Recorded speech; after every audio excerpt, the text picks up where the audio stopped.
네, 프랑스 남부 휴양지 니스에서 트럭이 인파를 덮친 뒤 운전자가 총기를 난사하면서 180여 명의 사상자가 발생을 했습니다. 프랑스 당국은 일단 이번 사건을 테러로 규정했지만 아직 테러 조직과 연계되는지 등은 구체적으로 알려지지 않고 있습니다. 네, 배삼진 기자와 함께 자세한 얘기 나눠보겠습니다. 어서 오십시오. 어서 오십시오. 네. 참 또 끔찍한 사건이 발생했습니다. 지난해 파리 테러 사건 이후에 최악의 참사로 좀 규정을 짓고 있는데 먼저 배 기자 그 사건 개요부터 좀 정리해 볼까요? 네, 사건이 발생한 시간은 오늘 우리 시간으로는 새벽 5시 반쯤입니다. 예. 현지 시간으로는 14일 밤 10시쯤인데요. 네. 지금 한 9시간 정도가 지났죠. 네. 그 프랑스 남부의 유명 휴양지 니스에서 이 트럭 한 대가 인파를 덮쳐서 사망자와 부상자가 속출을 했습니다. 예, 현재까지 최소 80여 명이 숨지고 100여 명인데 다쳤는데요. 가족 단위 놀이객들이 많아서 사망자 중에는 어린이들도 포함되어 있습니다. 일단 그 중상자가 한 18명 정도 파악이 되고 있는데 이 때문에 이 사망자가 더 늘어날 것으로 보여지고 있습니다. 그렇군요. 네, 오늘이 또 프랑스의 국경일이라서 거리에 많은 사람들이 나와 있었다면서요? 네, 그렇습니다. 오늘은 프랑스의 혁명 기념일인 바스티유의 날로서 이 휴일이었는데요. 네. 시민들은 거리에 나와서 불꽃놀이를 즐기고 있던 중이었습니다. 이때 그 국경일 행사를 이제 끝내고 막 흩어질 쯤에 거리에 나온 사람들을 향해서 트럭 한 대가 돌진한 것으로 이렇게 전해졌습니다. 예. 당시에는 이렇게 차량 통행이 금지되어 있었기 때문에 차들이 그 안으로 들어갈 수가 없었는데 이 차량은 한 2km 정도를 그 고속으로 질주를 해서 그 가족 단위 나들이객들을 이렇게 들이받은 것으로 이렇게 나와 있고요. 예. 트럭 운전사가 총기를 난사했다는 그런 보도도 있었습니다. 네. 그래서 현장에서 그 경찰과 총격전을 벌이다가 사살됐다 이렇게 되어 그렇군요. 있습니다. 이상무 프랑스 한인 회장 연결을 해서 프랑스 상황 좀 짚어보겠습니다. 나와 계십니까? 네, 안녕하세요. 네, 회장님. 지금 시간이 새벽 6시쯤이시죠? 아침 7시입니다. 네, 뭐 밤새 잠 못 주무셨겠어요? 예, 사건 예. 소식 듣고 충격적이었습니다. 그러니까요. 자, 회장님, 이게 프랑스 니스라는 곳이 좀 저에겐 낯선데 니스라는 곳이 어떤 곳입니까? 니스라고 하는 곳은요, 네. 프랑스인들뿐만 아니라 세계적으로도 아주 유명한 대표 휴양지고요. 특히 관광객들이 많이 찾는 그러한 곳입니다. 네. 그렇군요. 예. 네, 현재 니스에서 거주하는 한국인 5명이 연락 두절이라고 하는데요. 니스가 우리 교민들이 많이 살고 있는 곳입니까? 니스는 휴양 도시라서 한국인들이 많이 살고 있지는 않습니다. 그런데 그렇군요. 몇몇 분들이 살고 있다고 알고 있습니다. 예. 특히 그 니스에는 현지 교민들도 몇몇 분들이 살고 있지만 관광객들이 아주 많이 찾는 곳이기 때문에 네. 이곳 지역을 방문하고 있는 관광객들이나 특히 배낭여행객들이 니스를 찾지 않았나 생각됩니다. 네. 회장님, 저희가 그 좀 이해를 위해서 좀 비유를 하자면 네. 니스라는 곳이 우리의 어떤 뭐 제주도 같은 곳으로 볼 수 있을까요? 네, 그렇다고 볼 수 있습니다. 특히 니스 하면 지중해 대표 휴양지라고 제가 말씀드렸는데요. 외국인들도 가장 많이 찾는 그런 휴양 도시고요. 예. 특히 프랑스인들은 한 번쯤 꼭 가봐야 되는 그런 휴양 도시로 알려져 있습니다. 다시 얘기해서 사건 발생 장소가 이런 어떤 끔찍한 사건이 발생한 만한 곳이 아니었다고 얘기를 해볼 수 있겠네요. 저도 충격적인 것이 예. 특히 프랑스 유럽 지역은 7월과 8월 달이 바캉스 기간 아니겠습니까? 네네. 이런 곳에서 특히 그 혁명 기념일날 사람들이 많이 모여 있는 곳을 트럭이 그렇게 사람을 덮쳤다라고 하는 것에 엄청난 충격적인 일이 아닌가 생각됩니다. 그렇군요. 네, 니스 유럽의 대표적인 휴양지이기 때문에 많은 외국인들이 방문해서 피해가 더 클 것 같은데요. 어떻습니까? 네. 지금 이 사건이 벌어진 장소가 네네. 폼나드 대 앙글레라고 하는 길입니다. 네. 특히 이 길은 해변가를 따라서 이어진 길이고요. 이 길은 항상 많은 외국인들로 또 장진을 이루는 그런 곳이기도 하고요. 특히 어제 저녁 같은 경우에는 축제 기간이었기 때문에 축제를 하고 있는 도중에 이런 일이 발생이 됐었죠. 네. 휴양지여서 더 끔찍한 생각이 드는데요. 회장님, 이게 바스티유 날이라고 했는데 프랑스 대혁명 기념일이라고 했는데요. 이 바스티유의 날이 어떤 의미이고 또 어떤 건지 좀 설명을 해주실까요? 1789년도에 프랑스에는 혁명이 일어났습니다. 그런데 혁명일이 언제라고 정해져 있지 않아서 프랑스에서는 바스티오 감옥, 파리에 있는 바스티오 감옥을 함락된 그 날을 프랑스 혁명 기념일로 정하게 됐습니다. 그래서 바스티오의 날이다라고도 이야기를 합니다. 자, 프랑스 언론에서도 이게 많이 보도가 좀 되고 있을 텐데 지난해 또 파리 테러가 있었기 때문에 더 침울한 분위기가 아닐까 싶은데요. 현재 분위기 어떻습니까? 네. 지금 관광객들이나 또 현지인들로 북적거려하는 그런 니스가 네네. 갑자기 이제 유령 도시가 됐고요. 앞으로 프랑스뿐만 아니라 유럽의 휴양지들이 이번 사건을 계기로 해서 많이 위축되지 않을까 하는 그런 생각이고요.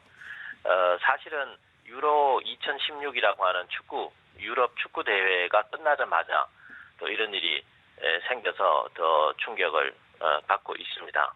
네. 자, 추가 소식 들어오면요. 제가 또 회장님 연결해서 저희가 또 그 자문을 좀 구하겠습니다. 지금까지 이상무 프랑스 한인 회장이었습니다. 고맙습니다. 네, 감사합니다. 네. 상당히 참 끔찍한 사건이 아닐 수 없다는 생각이 다시 한번 드는데 현재 배 기자, 이게 누구의 소행인지는 드러나지 않은 상태인 것 같은데 어떻습니까? 일단 차량 안에서 신분증이 하나가 나왔는데 네. 튀니지계 프랑스인으로 드러났습니다. 일단은 이제 튀니지계라고 하니까 이제 아랍인일 가능성이 이제 상당히 높아 보이고요. 예예. 일부에서는 테러를 하기 전에 알라는 위대하다라는 말을 외치고 달렸다 이런 얘기도 지금 전해지고 있습니다. 네. 어떤 이유에서 이런 테러를 저질렀는지에 대해서는 아직까지 나오지 않고 있는데요. 앞서 지난 11월 달에 바타클랑에서 발생한 그런 테러 역시 이 벨기에에 거주하는 아랍인들에 의해서 이제 벌어졌는데 이 차 안에서 이제 폭탄과 그리고 총기류가 발견됐다고 한다는 점에서 봤을 때는 이제 테러 조직과 연계 가능성이 있지 않을까 이렇게 네. 추정해 볼 수도 있을 것 같습니다. 네, 이 IS가 이번 테러를 축하했다는 보도가 있었습니다. 연계 가능성이 있다고 봐야 되겠죠? 일단은 뭐가 터지기만 하면 이 친구들은 지네들이 했다고 얘기하니까 확인을 해봐야겠지만 가능성도 배제할 수 없겠네요. 그죠? 일단 무슨 테러가 발생할 때마다 우리가 했다라고 네. 주장을 사실 네. 하고 있지 않습니까? 그래서 지금도 이제 소셜 네트워크를 통해 가지고 본인들이 축하를 했다라는 얘기가 이제 전해지고 있습니다. 근데 일단은 테러 감시 조직에서 예. IS가 차량을 통해서 테러를 해라 이런 이제 지시를 했다는 그런 보도도 잇따르고 있습니다. 그래서 예.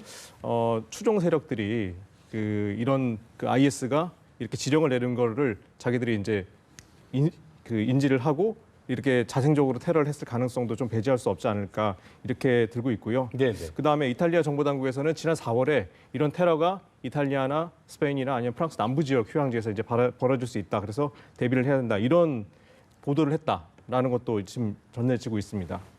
그렇군요. 이게 참 프랑스 왜 유독 프랑스에 이런 일이 계속 일어나나 싶은 생각이 드는데 지난해 파리 테러도 굉장히 좀 충격적이었고 그때 당시 이제 130여 명이었고 이번에도 80명이 지금 사망자가 80명을 넘어설 것으로 보이는데 지금 우리 교민들 피해나 현지 움직임은 어떻게 이루어지고 있습니까? 일단은 지금 외교부에서는 우리 국민 9명 중에 이제 5명이 신원이 확인되지 않았다. 예. 그래서 지금 어디 있는지 확인 중에 있다. 이렇게 나왔는데요. 지금 현지에서는 테러 발생이 되었기 때문에 네네. 추가 테러 가능성이 염두에 두고 바깥에 외출을 좀 자주 해달라 이렇게 지금 하고 있습니다. 그래서 우리 외교부 역시 현지 교민들에게 테러 가능성이기 때문에 이제 외출을 이제 삼가해달라 이렇게 요청을 하고 있는데요.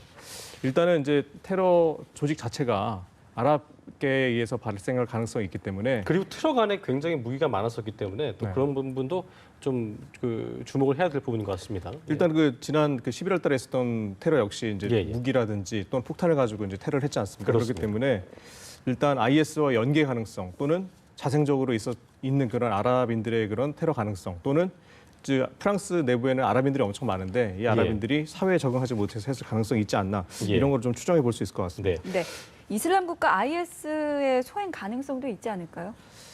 일단은 지금 현재까지 IS가 우리가 했다라고 이제 밝혀지진 않고 있지만은 네. 아까 이제 보도에서 봤다시피 이제 SNS에서 축하하고 있다라는 그런 보도가 잇따랐잖아요.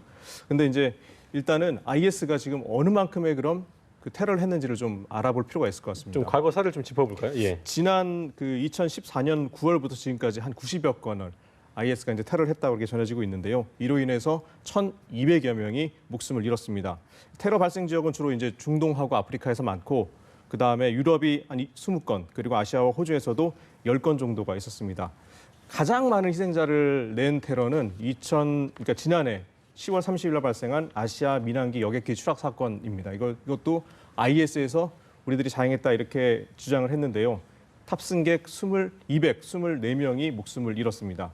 그리고 이제 최근에 보면 터키나 방글라데시나 인도네시아에서도 테러가 계속 이어지고 있습니다. 네, 이게 네. 참 비겁한 소행으로밖에는 저희는 볼 수밖에 없을 텐데 공격 대상이 이제 연약한 민간인들인데 관광객이나 그런 공연을 보는 관람객들이잖아요. 이른바 소프트 타깃이라고 저희가 얘기를 하고 있는데 소프트 타깃 형태로 테러를 자행하는 이유는 저희가 좀 뭐라고 좀 짚어봐야 될까요? 일단 이제 가장 소프트 타겟을 통해서 하고자 하는 목적은 자신들의 존재감을 드러내고 또 일반 대중들한테 공포감을 자아내는 게 가장 큰 목적이라고 볼 수가 있겠습니다. 네. 그 지난달에 그 방글라데시에서 발생한 인질극 역시 이제 마찬가지였는데 서구 외국인들이 이제 많이 몰려져 있는 그 음식점을 향해서 방어 능력이 없는 민간인을 향해서 이제 테러를 자행했잖아요. 그렇죠. 그리고 테러가 자행되는 시점 자체가 이제 주말이라든지 또는 그러니까 금요일이라든지 또는 오늘처럼 그 국경일들, 휴일날들, 그러니까 좀 무장 해제되어 있는 그런 그렇죠. 이제 상황이죠. 그래서 네. 국가에서도 대응하기가 살짝 쉽지 않은 그런 점을 노려가지고 테러를 지금 그렇죠. 자행하고 있고요. 그다음에 그렇습니다. 테러 발생 장소가 특히 그 일반인들이 많이 가는 식당이라든지 아니면은 그 휴양지라든지 뭐, 예. 이런 곳에서 이제 주로 이제 발생하고 있고 일단은 가장 큰 것은 IS의 이제 존재감을 드러내는 것이라고 이제 볼 수가 있겠고 예. 그다음에 공포감을 그 확산시켜서 그 자기들의 존재감을 이제 드러내려고 하는 목적이 크지 네. 않을까 이렇게 보여지고 있습니다. 자, 우리나라도 이제 그 테러에서 좀 자유롭지 못한 상황이라고 볼 수 있을 텐데 그렇잖아요. 이거 뭐 프랑스 니스도 지금 방금 전에 한희 회장님 말씀에 따르면 굉장히 유명한 휴양 도시이고 네네. 또 누가 거기서 그런 일이 발생할 수 있었을까 생각할 만큼 좀 의외의 사고가 터진 건데 우리 정보 당국에서도 이런 거에 좀 대비를 해야 되지 않을까 싶은데 현재는 뭐 그 어떤 그런 대응책 같은 것들이 좀 이루어지고 있습니까? 지금 우리 정부에서는 지금 대테러 센터를 지금 중심으로 해가지고 네네. 이런 테러의 동향을 지금 감시를 하고 있습니다. 그래서 정부에서 국가 주요 시설이라든지 또는 이제 사람들이 많이 몰리는 역이나 터미널에 감시를 좀 강화하고 있는 그런 상태고요. 일단은 가장 중요한 거는 테러 분자들이 어디에 있느냐, 그리고 우리나라로 들어왔느냐 안 들어왔냐 이런 여부가 이제 중요한데 이것 때문에 그 각국 정보기관을 통해서 일단 이런 정보를 수집하는 데 지금 열을 올리고 있습니다. 최선을 다하고 있는 상태인데요. 네. 일단은 테러를 당하지 않는 게 굉장히 중요하지 않겠습니까? 그래서 일단 우리 국민들이 테러가 발생하는 그런 지역, 여행지를 가지 않는 게 일단 좋을 것 같고요. 네. 일단 여행지에 있다면은 외교부 등에 내가 어디에 있다라고 알리는 것이 굉장히 중요할 것 같습니다. 또 그 테러가 발생하는 장소가 유명 관광지라든지 또는 휴일을 노려서 하는 경우가 많기 때문에 예. 일단은 그런 부분에서 주의를 좀 해야 될 것 같고요. 예. 그 특히 이제 IS가 기도하는 시간에는 테러를 저지르지 않는다고 하니까 예를 들어 이동을 한다거나 아니면 어디를 뭐 방문해야 된다거나 할 때는 기도 시간을 노려서 그 이동하는 것도 좀 필요해 보입니다. 네, 당분간 좀 프랑스 쪽에 있는 어떤 휴양지라든지 이런 쪽은 좀 조심을 해야 되지 않을까 싶고요. 또 우리 그 교민들 5명 연락 두절이 됐다고 하는데 이 소식도 들어오면 또 추가로 전해주시길 바라겠습니다. 자, 지금까지 사회부 배삼진 기자와 프랑스 테러 관련돼서 이야기 나눠봤습니다. 고맙습니다. 고맙습니다.